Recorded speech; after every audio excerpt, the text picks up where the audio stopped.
Alright, so last time, we had my face recording this for around an hour and a half, and it caused a little more desync than I wish I would have. So what I'm gonna do instead now is have like 20-minute parts. It's gonna be shorter, it's gonna be easier for me to edit, and it's also gonna mean that I'm gonna be able to do more often.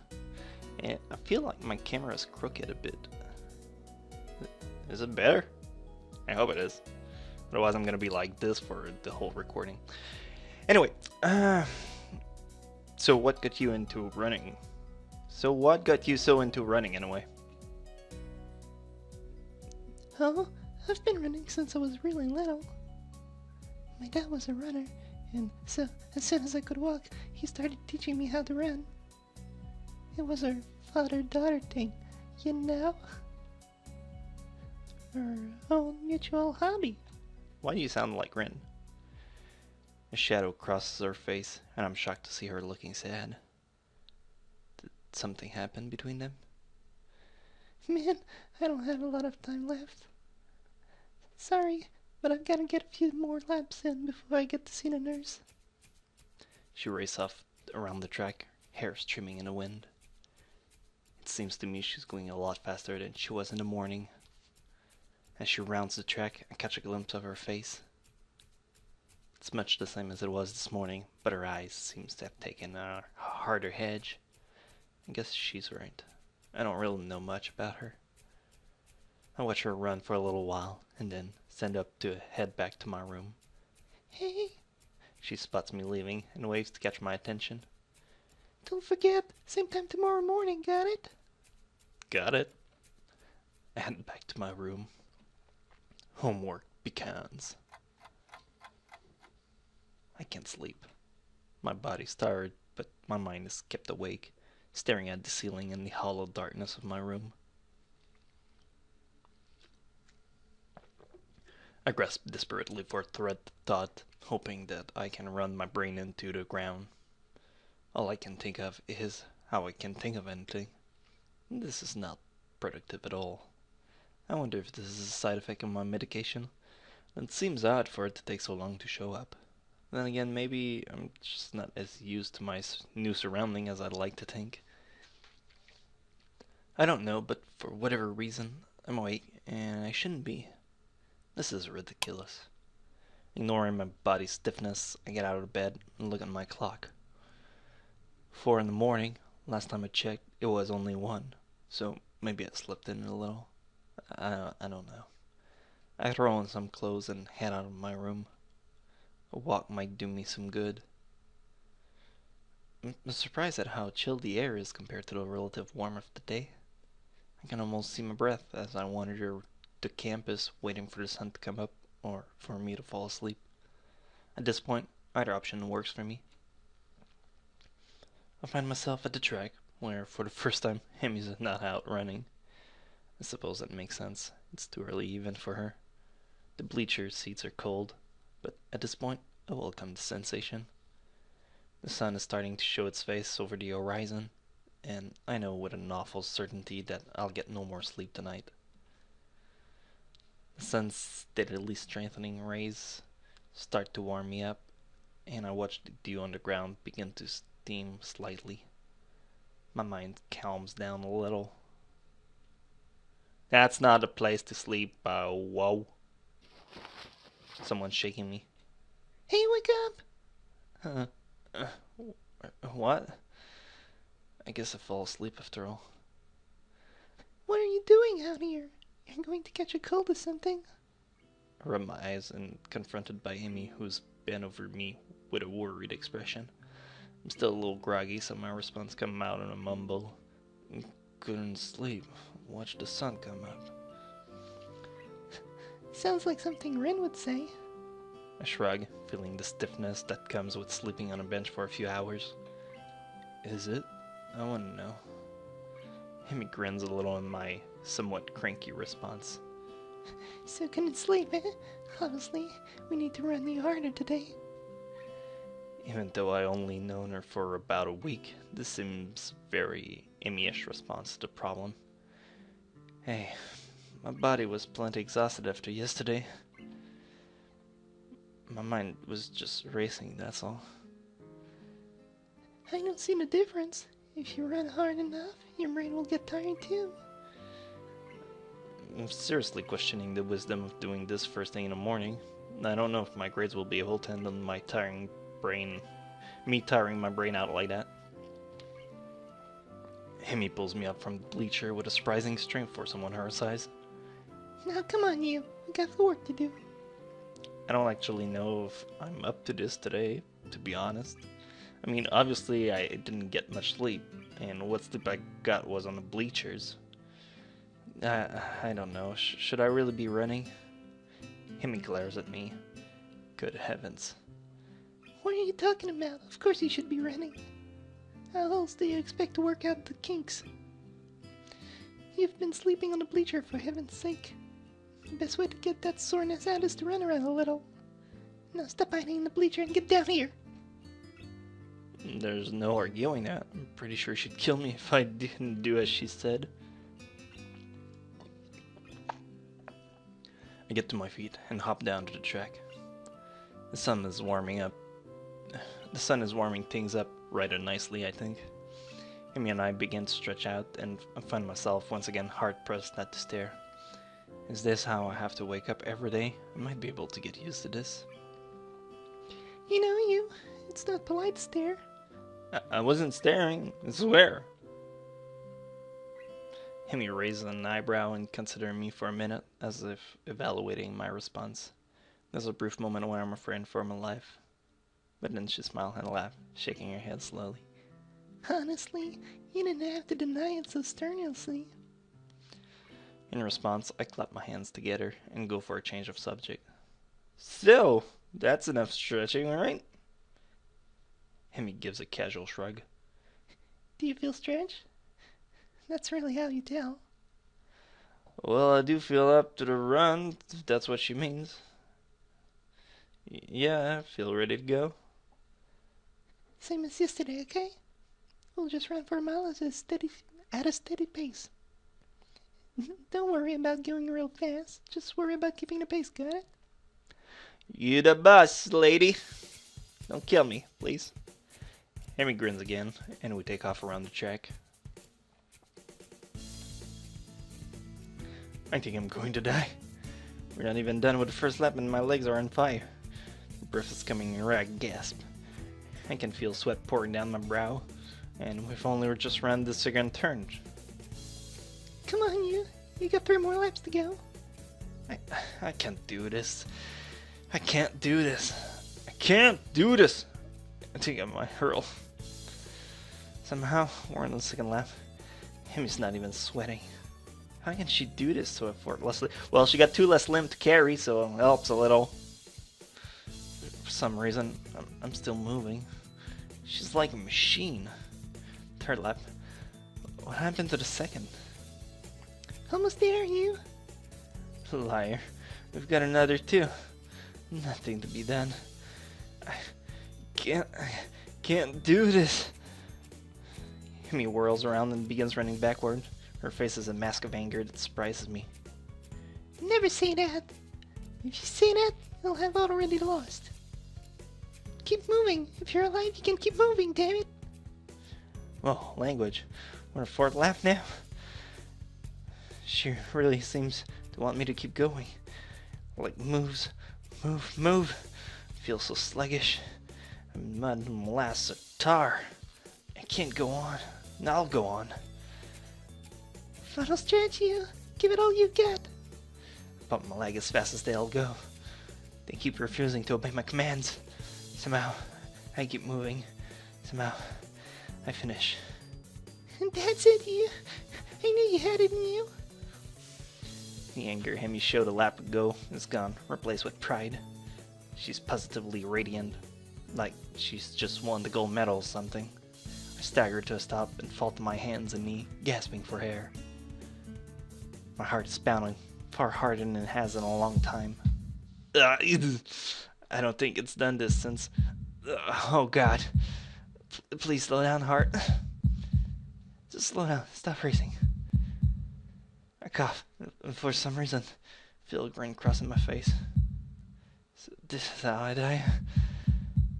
Trying to stay healthy. How ironic. Ugh. I'm all ready to give up right there. But then I feel my heart slow down. Two hands grab me under my arms and tug upwards. I look up and see Hammy standing over there with a mixture of delight and worry. On your feet. Come on, you'll never catch your breath that way. Somehow I manage to stand. I try to raise my arms above my head, but they feel like lead. I start to walk around the shack while Hemi keeps close to me, like she's afraid I'll fall over or something. She might not be far off. I feel terrible, and say so.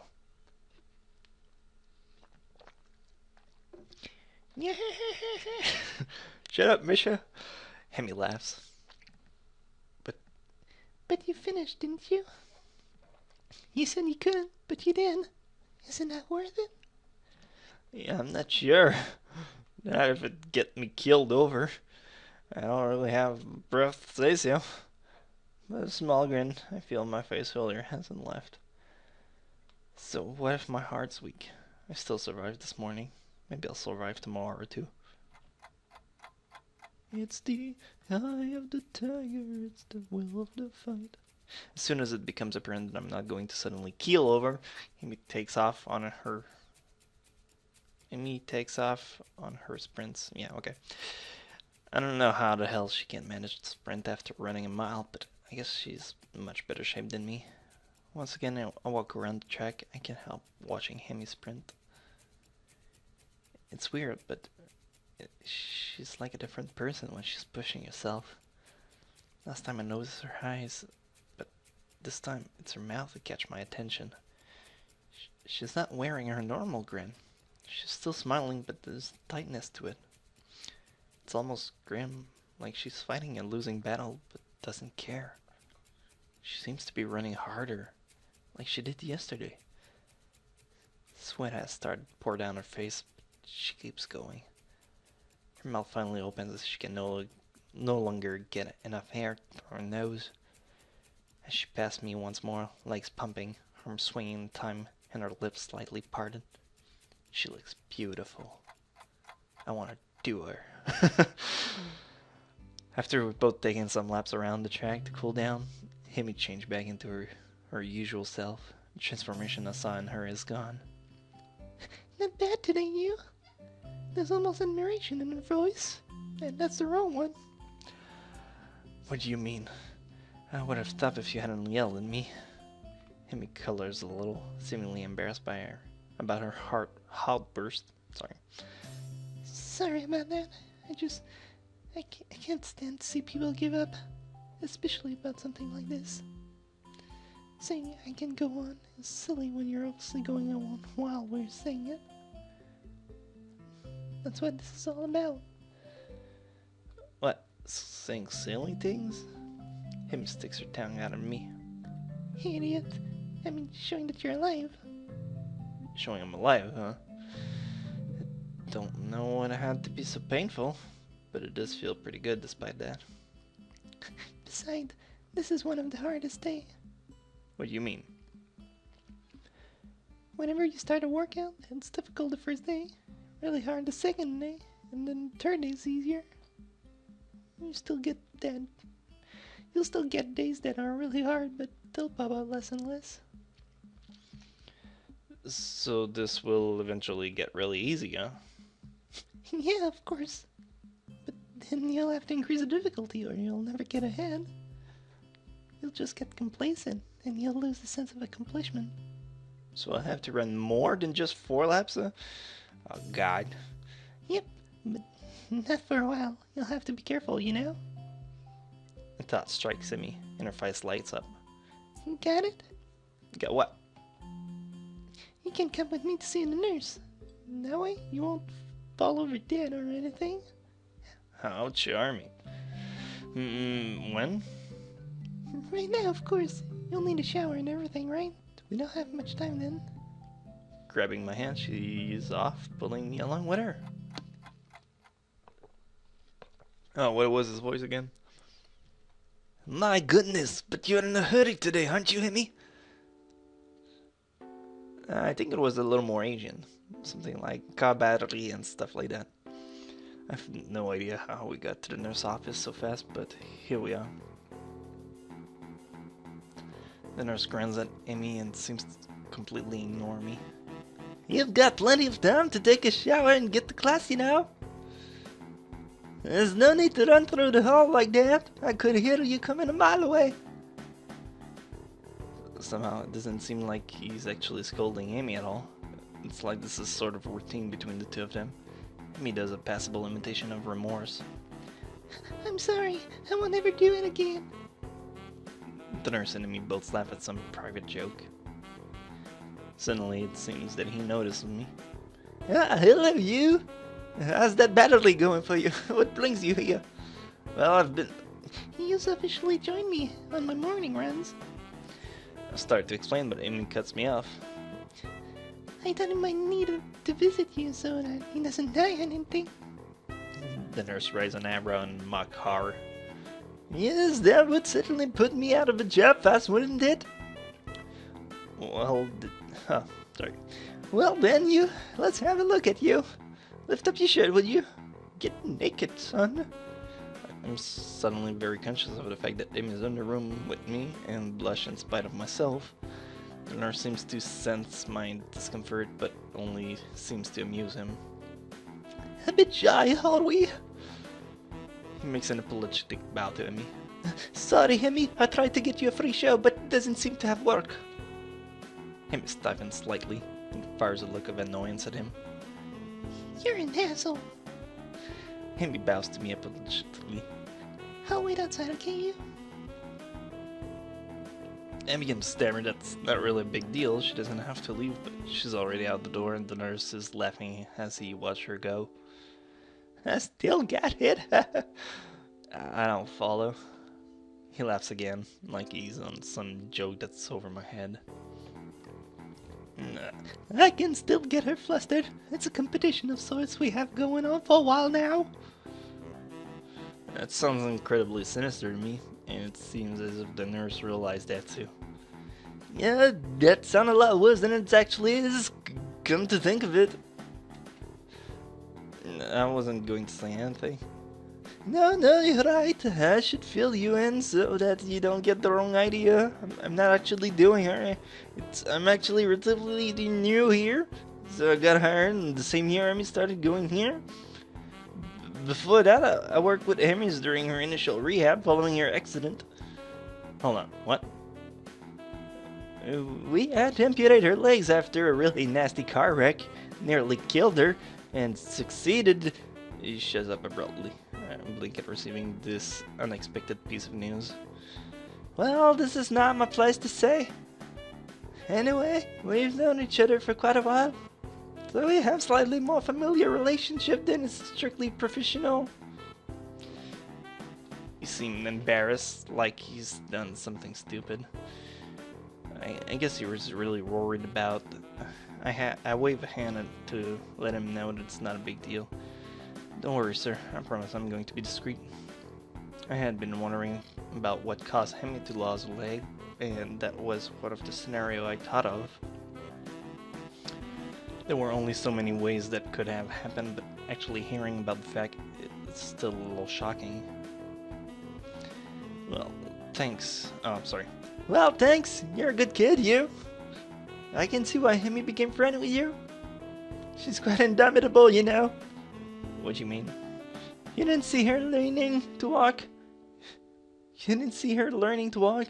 She'd go for so much longer than the others in the hospital. She refused to quit. Not only it takes years to get to a point where you can't even think about running again, but Amy did it all in about a year.